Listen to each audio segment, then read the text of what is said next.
솔직한 사랑 표현법을 담은 곡입니다. 동시에 느낄 수 있는 곡인데요. 내 목소리 널 입술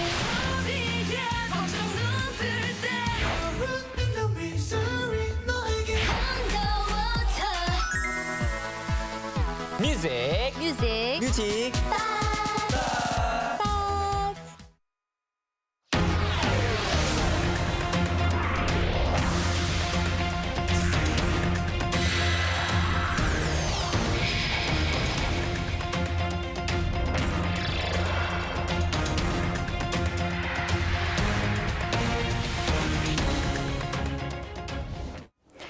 Welcome to Arirang News Special. Thank you for joining us. I'm Yoon Jung-min. Over in New Delhi, South Korean President Yoon Suk-yeol presented ways for South Korea to fulfill its responsible diplomacy as he put his vision for global freedom, peace, and prosperity into action. This included more funding for Ukraine and a set of universal principles on digital technology on the final day of the G20 Summit. Or Oh Soo-young reports as she travels back to Seoul with the president. President Yoon Suk-yeol has pledged $2.3 billion to support recovery efforts in Ukraine and renewed his call for universal norms on digital technology, presenting ways to secure a prosperous future for the world. Speaking at the G20 Summit on Sunday, Yoon said Seoul will announce a $300 million package for Ukraine in 2024 and a $2 billion mid to long-term support plan consisting of long-term low-interest loans in 2025. The initial $300 million package will cover development cooperation and humanitarian aid, which would include the participation of international organizations such as the World Bank and the European Bank for Reconstruction and Development. This comes after President Yoon in July had a surprise meeting in Kyiv with Ukrainian leader Volodymyr Zelensky and pledged to roll out official development assistance to help rebuild the war-torn nation. This demonstrates Seoul's responsible role in leading the way to support the restoration of peace as a global pivotal state that contributes to freedom, peace and prosperity in the world, while also laying the foundation for full-scale participation in Ukraine's reconstruction in the future.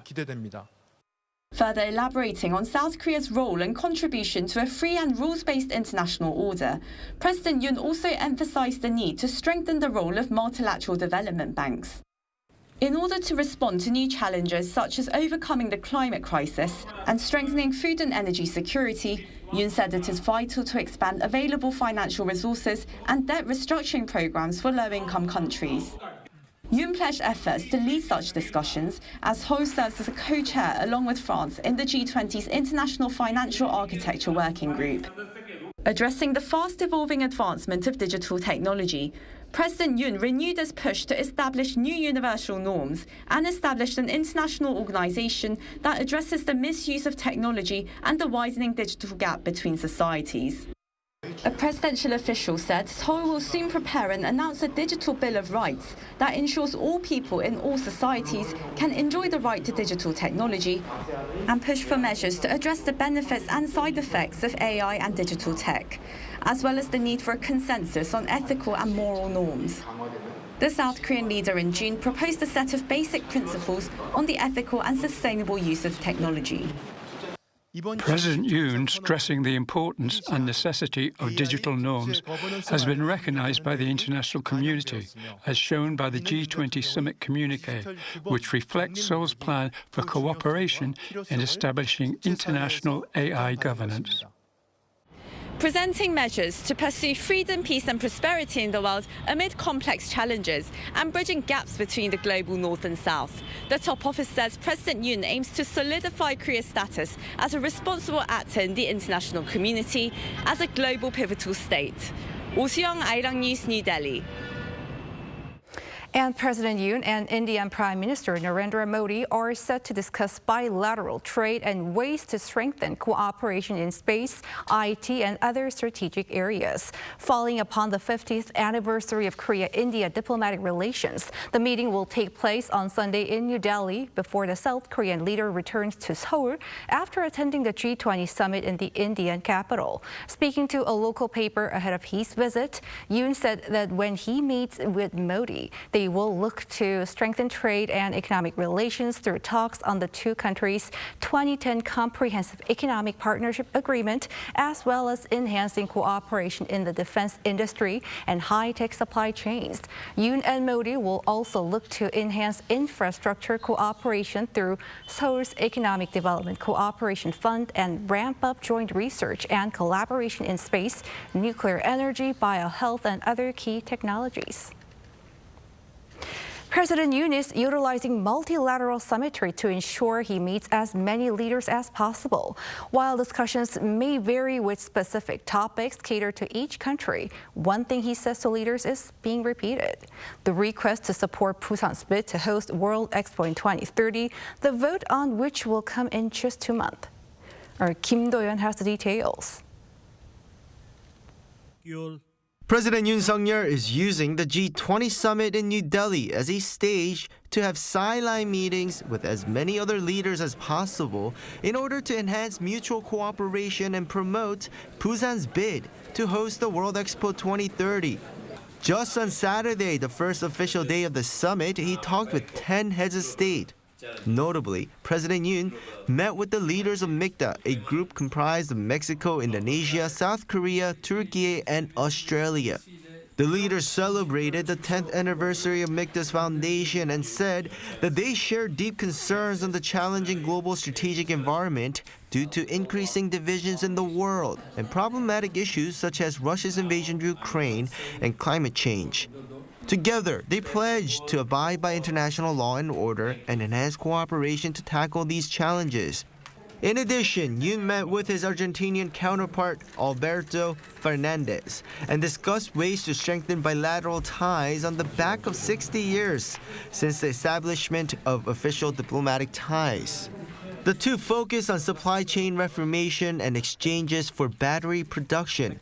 Argentina is one of the richest countries with regard to resources such as lithium, and so South Korea's battery production technology could see the two nations benefiting from each other. According to the presidential office, Yoon also requested Fernandez's support for Busan's World Expo bid. In fact, the office said the president requested support from all the leaders he met on top of discussing bilateral cooperation. What is notable is that of the 10 leaders Yoon met on Saturday, 3 were from Africa, namely Comoros, Nigeria, and Mauritius. The president asked for their support as well because Africa is likely to play a crucial role in the upcoming vote in November, as the continent has the second largest contingent in the Bureau International des Expositions, the Expo organizing body with around 50 members. On Sunday, Yoon will meet with the leaders of Italy and India to wrap up his diplomatic super week. By the end of this overseas trip, including the early ASEAN summit, the presidential office said Yoon will have met with at least 20 leaders from around the world. Kim Do-yeon, Arirang News. The G20 Summit provided an opportunity for President Yoon Suk-yeol and his U.S. counterpart, Joe Biden, to reconnect just a few weeks after the Camp David Trilateral Summit, with the two reaffirming even closer ties. On Saturday local time, the two met a total of 3 times, one of them being when they sat next to each other during the gala dinner, with an opportunity to discuss candidly about ongoing issues for an hour and a half. And according to the top office, earlier in the day, the two came across each other at the venue for bilateral summits. There, Biden joked that Yoon should come home with him since the two spent time together at his vacation spot. Yoon, in reply, said it was an unforgettable moment and a historic one. The two also met at the Leaders' Lounge for the first time at the G20, where Yoon was spotted telling Biden that he was reiterating Seoul, Washington, Tokyo ties for a prosperous world. Despite different views over the war in Ukraine, the group of 20 economies managed to reach a consensus, but stopped short of condemning Russia. Ukraine reacted. The joint declaration was nothing to be proud of amid world leaders showing mixed reactions. Bae Eun-ji has more. The Group of 20 has adopted a declaration that backed Ukraine by calling on all states not to use force to grab territory, but it avoided directly condemning Russia for the war. During the gathering in New Delhi, the Indian Prime Minister said on Saturday local time that countries had reached a consensus on a declaration on the first day of their two-day meeting. I recently received the good news that on the back of the hard work of all the teams, we have received consensus on the G20 Leaders Summit Declaration. The consensus was reached earlier than expected as G20 is deeply divided over the war in Ukraine.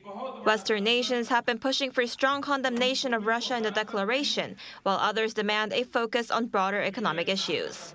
This year, the statement did not include phrases as strong as those used in Bali last year, when the members deplored in the strongest terms the aggression by Russia against Ukraine, although it noted that there were other views and different assessments of the situation. In response, Ukraine's foreign ministry said the declaration was, quote, nothing to be proud of, and criticized it for not mentioning Russia. The country's foreign ministry spokesperson wrote on social media that a Ukrainian presence would have given participants a better understanding of the situation. But despite disappointment, he thanked Ukraine's allies for doing their part to advance Ukraine's position in the declaration. The leaders of Britain and Germany, however, assessed that the joint statement from the summit was a success. British Prime Minister Rishi Sunak called the declaration a good and strong outcome that had very strong language about Russia's illegal war in Ukraine. German Chancellor Olaf Scholz also said the statement demonstrated a clear position on Russia's invasion of Ukraine, saying the territorial integrity of countries cannot be called into question with violence. 배은지, Arirang News. It's been a busy week for world leaders as a host of high-stakes meetings took place in Indonesia and India, involving Southeast Asian nations and other key regional players. South Korean President Yoon Song-yeol was no exception. For a wrap-up of his packed diplomatic schedule and what it means for Korea's diplomacy, I'm joined by Principal Researcher Kim Jong-un from the East Asia Institute. Dr. Kim, thank you for your time. Thank you for having me. Overall, how do you assess what was discussed at this year's Group of 20 Economies meeting? I think I have to say it was pretty successful one, and India did an excellent job in organizing this event, I guess, and especially because of as you just mentioned, like the successful adoption of the leaders' declaration. A lot of people worry about this summit, particularly because of the absence of President Xi Jinping and President Biden at the same time. And also, not President Biden. Yeah, I mean, sorry, President Putin. Yes. Sorry, President Putin and President Xi Jinping, and a lot of concerns over that because of this clear cleavage between the Western countries and the authoritarian regimes like Russia and China, and would be able to produce any productive outcomes, especially because we had never had any single communique during the ministerial meetings during the India's G20 presidency this year so far. So this is pretty amazing, I think. And I think this is because of this result of 200 hours of ruthless negotiations, of course. And I think that deserves some recognition. And not only they managed to have this statement, but also they covered a lot of important issues like climate financing, global debt, and reforms of institutions like the World Bank. And also the African Union is officially joined G20, invited by the India. So I think Indian Prime Minister Narendra Modi should be proud of it, and also it's going to help him a little bit in next election. But also it's going to be a pleasant news for Washington as well, because as National Security Advisor Jake Sullivan repeatedly mentioned before his travel to New Delhi, that, here I quote, that U.S. has a deep stake in stewarding the G20 and ensuring that it remains a central mechanism for global coordination on all the major challenges we face. And Washington committed to host the G20 in 2026. So the success of the G20 this year is going to be a good news for Washington as well. Mm-hmm. And addressing the G20 leaders, South Korean President Yoon Song-yeol vowed to expand Korea's contributions to the climate, Green Climate Fund and Ukraine. Where does that leave Korea on the global stage? Yeah, right. The Principal Deputy National Security Advisor Kim Tae-hyo mentioned that during the press briefing on September 9th, the G20 Summit will be a showcase for South Korea to extend its role beyond even Indo-Pacific to address global agenda.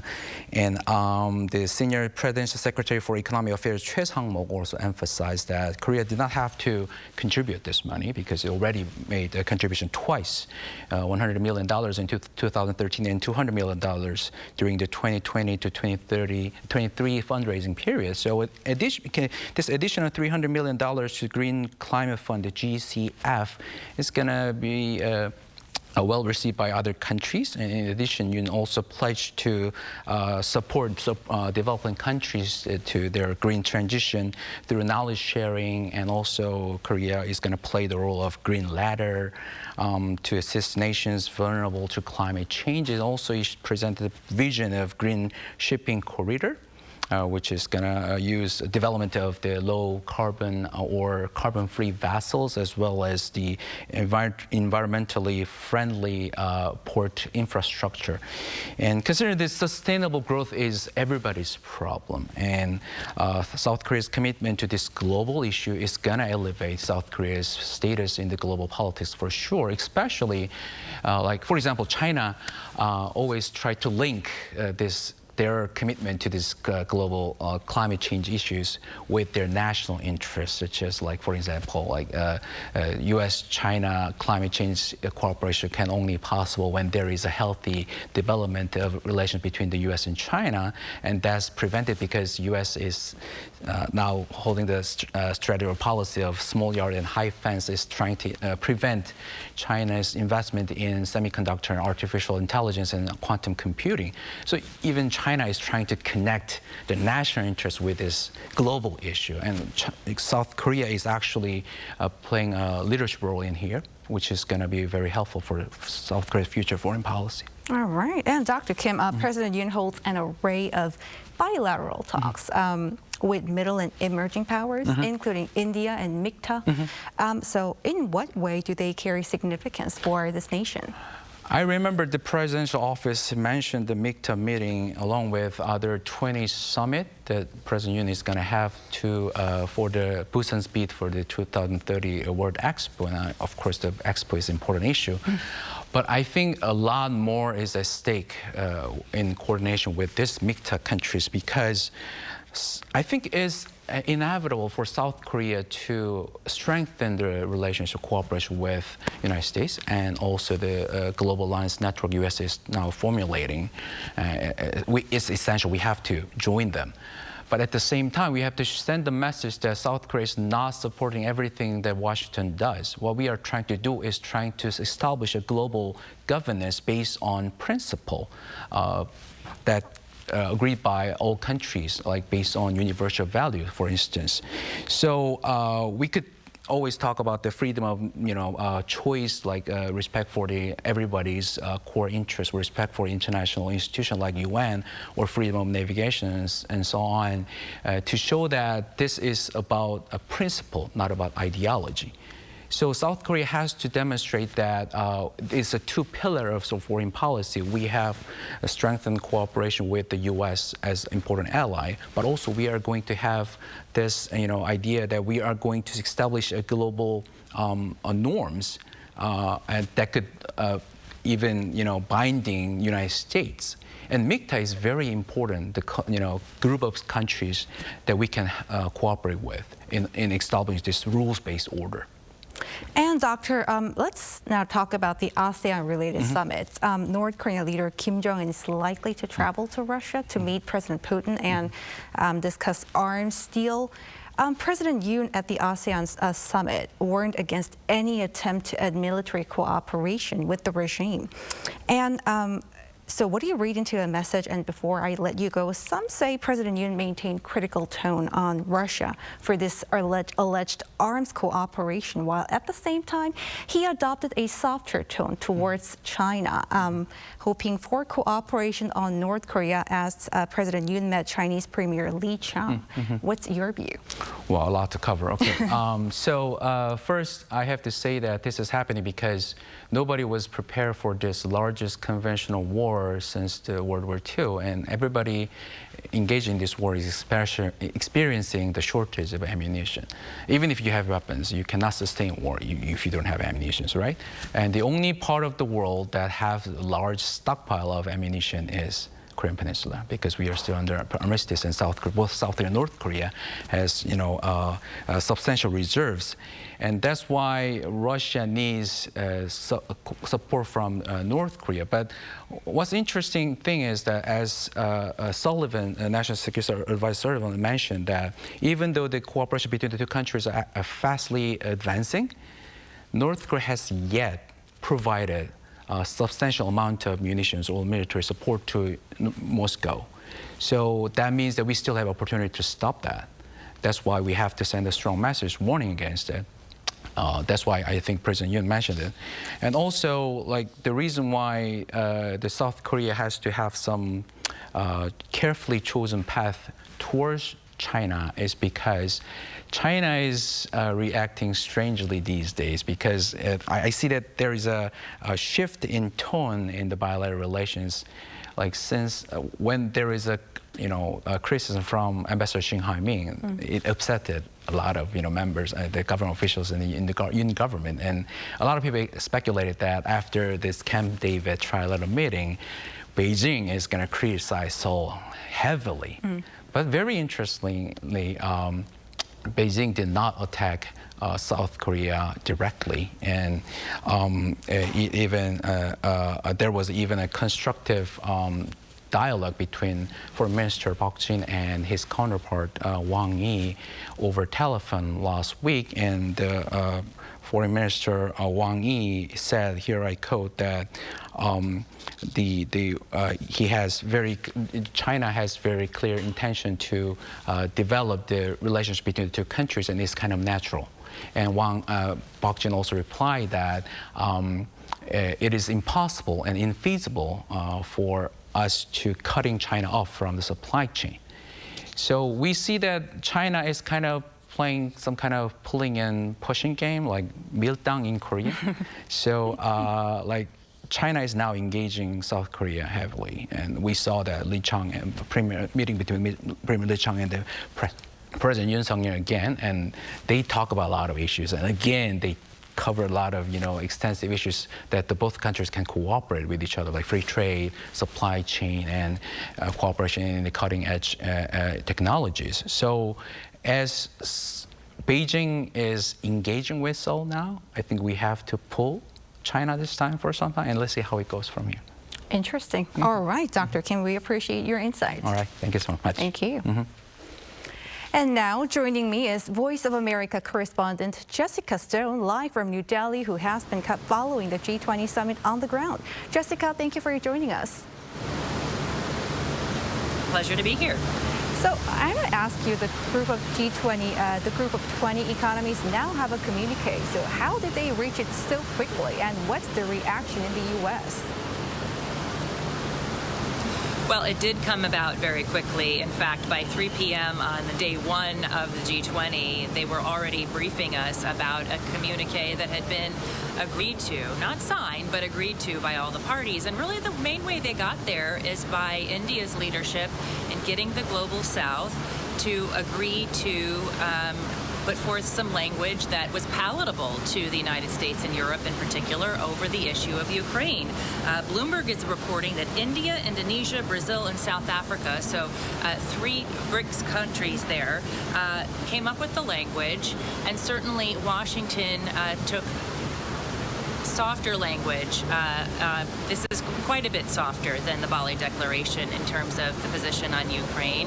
It's no longer a war against Ukraine, it's a war in Ukraine in terms of the language, which obviously has some gray area left in there for who caused the war. There's no mention directly of Russia, as you probably have noticed. But what was really amazing here is that with the absence of China and Russia at these meetings, in terms of their presidents in any case, you really saw India step into that void and bring consensus when there was real doubt about whether there would be a communique. Remember how close it was in Bali? It could have been that close this time. And as you mentioned, President Joe Biden was present at the G20 Summit along with its U.S. allies and partners, but the presidents of China and Russia were absent. So is Mr. Biden gaining leverage from this? Also, what can you tell us about the U.S.-led multinational rail and ports plan linking India to the Middle East and Europe? Yeah, out of that void that China left, you really saw the U.S. Also step into that with this infrastructure announcement in conjunction with India, Saudi Arabia, the UAE, Israel, and Europe.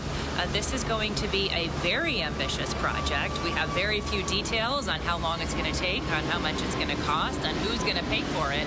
But it would be a rail and sail link, essentially, between Europe through the Middle East to India. Some of this is existing infrastructure that will be repurposed. Some of it has to be new infrastructure that will be built.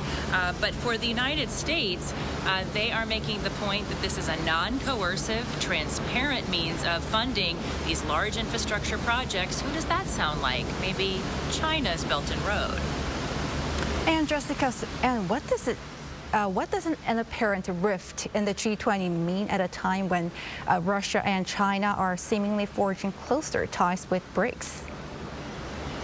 I think it's very clear that India showed that those rifts can be overcome, that they can make the point about what's going on in Ukraine and about the aggression occurring there, its impact on the global economy and the global food supply, without the type of language that was used in Bali. And that allowed it to be signed off on by Russia and by China.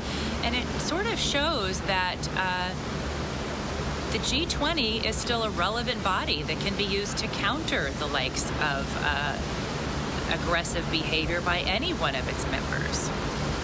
And before you go, Jessica, North Korean leader Kim Jong-un is apparently planning a trip to Russia sooner rather than later to meet President Putin for talks on weapons. How are world leaders responding to this, including President Biden? Well, there hasn't been a statement by President Biden about this. We understand that Kim Jong-un is going to go to Vladivostok to attend that Eastern Economic Forum that Russia is holding, and that is the most likely location where he would meet on the sidelines with President Putin. Vice President Harris, however, has addressed this possibility. She said, quote, "Such a meeting would be a huge mistake." National Security Advisor Jake Sullivan also addressing it, saying North Korea will pay a huge price in the international community, so inferring that not just potentially American sanctions could be doubled down upon, but that the international community will frown highly on this. And the White House also believes that Russia's seeming need to even entertain a conversation with North Korea in order to obtain more weapons for Ukraine is a sign that the sanctions are biting deep and motivating this kind of contact between these two countries. All right, VOA correspondent Jessica Stone, thanks for your coverage. You bet. Good to see you. Russian government officials have reportedly said that North Korean leader Kim Jong-un will arrive in Vladivostok on Monday, a day before President Vladimir Putin. Kim is expected to travel to Russia in his armored train, meaning he could possibly be making the same 20-hour journey he took when he met Putin 4 years ago. If all goes as planned, Kim and Putin will likely meet on Tuesday at the Far Eastern Federal University on an island off central Vladivostok, where the Eastern Economic Forum will take place. This comes after the New York Times reported last Monday that Kim's meeting with Putin is most likely to discuss arms sales. The questioning of South Korea's main opposition Democratic Party leader Lee Jae-myung at Suwon District Prosecutor's Office over allegations he participated in illegally sending money to North Korea had to be cut short on Saturday. This was due to concerns over Lee's health, as he has been on a hunger strike that has stretched it into its 10th day. He was being questioned about Sangbangul Group, an underwear manufacturer that allegedly transferred $8 million to North Korea illegally between January 2019 and January 2020 at the request of Lee Hwa-young, the former vice governor of Gyeonggi-do province. DP leader Lee was the governor of the province at the time, and the prosecution views the company's action as third-party bribery. Prosecutors were questioning the DP leader about his knowledge of the matter and whether he was involved, as has been alleged. They have requested that the questioning be resumed on the 12th, but Lee has as yet been non-committal regarding this. The powerful earthquake that struck Morocco on Friday night has left more than 2,000 people dead and another 2,000 injured. However, the toll is expected to rise as rescuers struggle to reach hard-hit remote areas in their search for survivors. The 6.8 magnitude quake that hit the central part of the country at around 11 p.m. local time was the largest in 120 years and caused widespread damage in and around the city of Marrakesh, a popular tourist destination. The Moroccan government announced 3 days of national mourning. The South Korean embassy in Morocco said it has received no reports of any Korean nationals affected by the earthquake. And that wraps up Arirang News Special. Thank you for watching. Have a great rest of the weekend.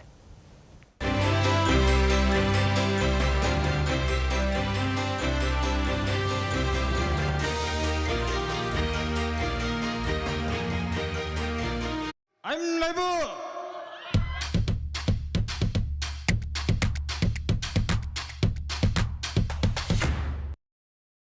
저를 도와주시는 분들이 저희와 함께 해주시는 세션분들. 아무리 봐도 없지. 펜션 같은데 아니라고 아무도 안 하는 거고.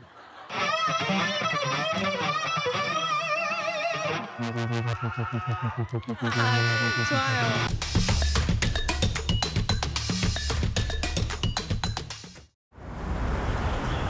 Welcome.